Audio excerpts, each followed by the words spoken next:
রাগ হয়েন না সাতকানিয়ার মানুষ, প্রবাস জীবন আমাকে বুঝাইতে হবে না, কেননা জীবনটাই প্রবাসে ঘুরতে ঘুরতে চলে গেছে, যদিও কোনো চাকরি বাকরি করি নাই। প্রবাসীদেরকে দেখতে দেখতেই জীবনটা শেষ হয়ে গেছে। ৯৯টা দেশ তো এমনি হয় নাই, ঘুরতে ঘুরতেই হয়েছে, কোনো চাকরির জন্য হয় নাই, ঘুরতে ঘুরতে হয়েছে, প্রবাসীদেরকে দেখতে দেখতে হয়েছে। জানি আমি প্রবাসীরা কতটুকু সুখে আছে, আর ও কেন প্রবাসে আছে, ও এখনো আশা বা বুকে নিয়ে আছে, যদি সুখ হয়, যদি সফল হই, কিন্তু আজ পর্যন্ত কেউ হয় নাই। বিদায় সত্য এটা। সিরত কেন, সিরতুন নবী সাল্লাল্লাহু আলাইহি ওয়াসাল্লাম কেন, এটা বুঝতে হবে। যদি বুঝে আসে তাইলে দেখবেন কিচ্ছু থাকবে না, না পেটে ভাত, ভাতের জায়গায় পাথর বাঁধা থাকবে, কাপড়ের জায়গায় সালার চট থাকবে, পায়ে জুতা থাকবে না, মাথা গুচার ঠাই থাকবে না, খিদার তাড়নায় চাহার চেহারা চামড়া গুলা বোঝা যাবে, তারপরও দুনিয়া কলম ধরতে পারবে না যে অসুখী ছিল না, তারপরও আল্লাহ বলবে সুখী, এরাই সুখী। সাহাবাই সুখী ছিলেন, সুখী, সুখও ছিল, সফলও ছিল। বিদায় লম্বা কথা বলে কোনো লাভ নাই, যে লম্বা করলেই ওয়াজ হবে, নাইলে ওয়াজ হবে না এমন না। যতটুক বলবো যদি দিলে গাছে তেলে কাজে দিবে। সিরাতুন নবীর দরকার কেন? নারী যদি স্বামী নিয়ে সুখে থাকতে চায় তাহলে সিরত লাগবে, দ্বিতীয় কোনো রাস্তায় সুখে থাকতে পারবে না। স্বামী যদি স্ত্রী নিয়ে সুখে থাকতে চায় তাহলে সিরত লাগবে। আল্লাহর রাসূল শিখাইছে স্বামীকে, তো স্ত্রীর সাথে থাকবি তো থাকবি কিভাবে? ওরকম থাকবি তো 1 ঘন্টা তোরে পাও টিপা ঘুম পড়াবে, আবার 1 ঘন্টা পাও টিপা তোকে ঘুমের থেকে উঠাবে। তুই 1 টাকার জিনিস আইনা দিবি, এটাকে কোটি টাকার মনে করে চুমা দিয়া বুকে লাগাবে। আর নাইলে লাগেজ ভরা নিয়ে আসবি বিদেশ থেকে, কুলির মতো মাথায় করে উঠায় নিয়ে আসবি, ঘরে খুলবি, ধরবে আর বলবে এটা তো আমাদের সাতকানিয়ার বাজারেই পাওয়া যায়, এটা কি আনছো দুবার থেকে? রাগ হয়ে গেলেন? হ্যাঁ, রাগ হয়ে গেলেন? আমি সিরত বুঝাইতে আসছি, সিরত কেন দরকার। আর আসি না না আসি কে জানে আপনাদের এখানে।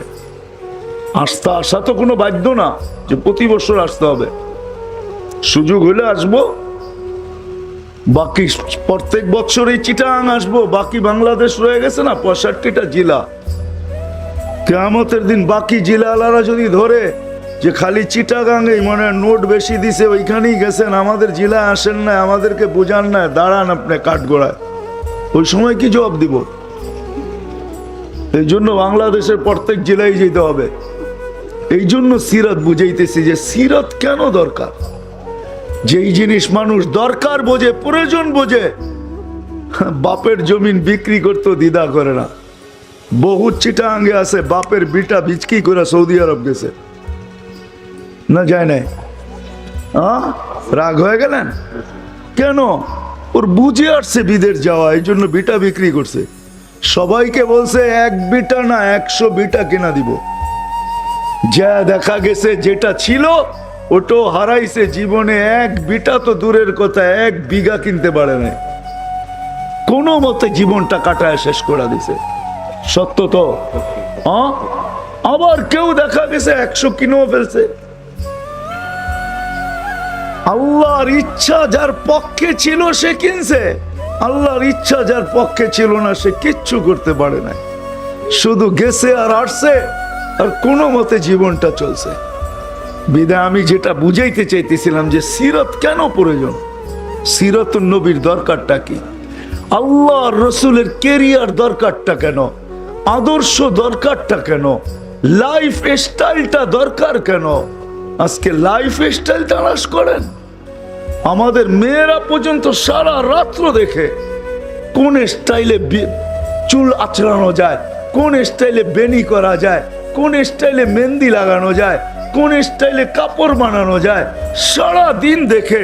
আর যুবকরাও সারা দিন স্টাইল তালাশ করতে থাকে কার স্টাইলে নিজেকে সাজানো যায়। সত্য তো? স্টাইল নিয়ে আসছেন মুহাম্মাদুর রাসূলুল্লাহ।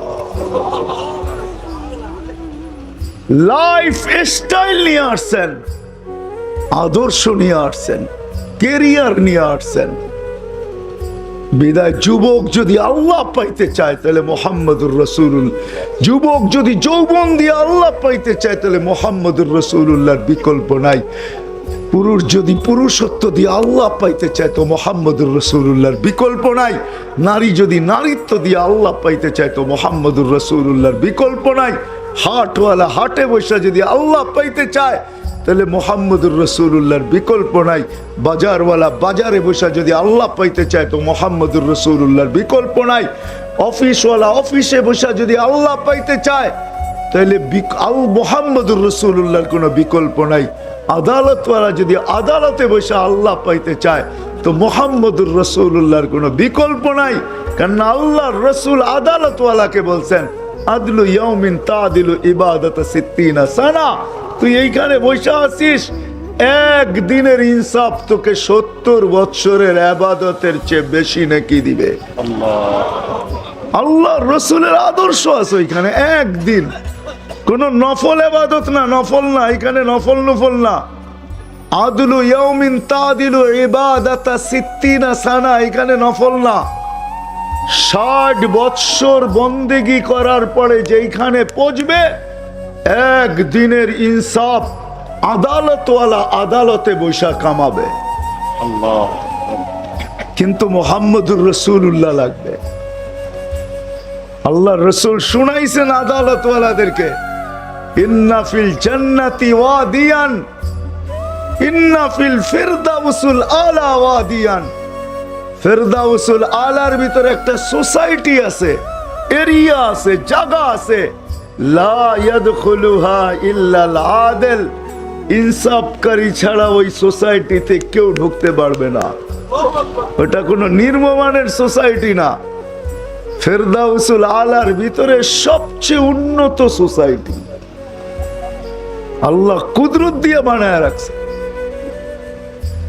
বিদায় ভাই যদি আল্লাহ পাইতে চায় ভাই দিয়া, ভাই ভাই দিয়া যদি আল্লাহ পাইতে চায়, ভাই ভাই দিয়ে আল্লাহ পাওয়া যায়। জানেন না? যায় না? হ্যাঁ, ভাই ভাইকে দিয়ে আল্লাহ পাবে। আল্লাহ পাবে। ভাই বোনকে দিয়ে আল্লাহ পাবে, সুযোগ আছে পাওয়ার। মা বাবা সন্তান দিয়ে আল্লাহ পাবে, সন্তান মা বাবা দিয়ে আল্লাহ পাবে। যদি তা না হইতো তাহলে শাফি রহমতুল্লাহ আলাইহি মার পায়ে টিপতেন, তেল লাগাইতেন আর পায়ের তালুতে চুমা দিতেন না। মা কাইপা উঠতো, শাফি আমার পায়ের তালুতে চুমা। বলছে তোমার পায়ের তালুতে চুমা দেই না, আমি আমার জান্নাতে চুমা দিয়ে স্বাদ নিতেছি। তাহলে শাফি রহমতুল্লাহ আলাইহি কোনোদিন এই কাজ করতেন না। বিদায় সিরাতুন নবী কেন, এটা বুঝতে হবে, তাইলে আপনি বুঝবেন। সিরাত এটা কোনো শব্দ না, সিরাতুন নবী আল্লাহর রাসূলের আদর্শ। আল্লাহর রাসূলের 24 ঘন্টার জীবন, 24 ঘন্টার কথা, 24 ঘন্টার কর্ম, সব সিরাতের ভিতরে ঢুকা। হায় হায়, বাথরুমে বসে আল্লাহ পাওয়া যায়, বাথরুম করে আল্লাহ পাওয়া যায় যদি ওই বাথরুম করা নবীর আদর্শে হয়। পেশাবে খানায় ঢুকা আল্লাহ রাজি করা যায় যদি ওই পেশাব খানায় ঢুকা বসা বাহির হওয়া নবীর আদর্শ অনুযায়ী হয়। সিরাত এই জন্য শুধু কিতাব লেখার জন্য না, শুধু এরকম লেখা রাখার জন্য সিরাত না। এই জন্য আসেন, শেষ জায়গায় চলে আসছি। লম্বা আমি করব না, সুযোগও আমার হাতে নাই লম্বা করার। আর কথা লম্বা হলে অনেক কিছু হবে এমনও না, দিলে গাঁথতে হবে, বুঝে আসতে হবে। আর বাকি হলো আমার কাছে তো সুরই নাই, কোত্থেকে আমি আপনাদেরকে বুঝাবো। আজকাল তো সুর যার দুনিয়া তার, ঠিক না? আমাদের তো সুর টুর নাই। কাটা কাটা কথা, এই জন্য এটা বেশিক্ষণ শোনানো ঠিক না।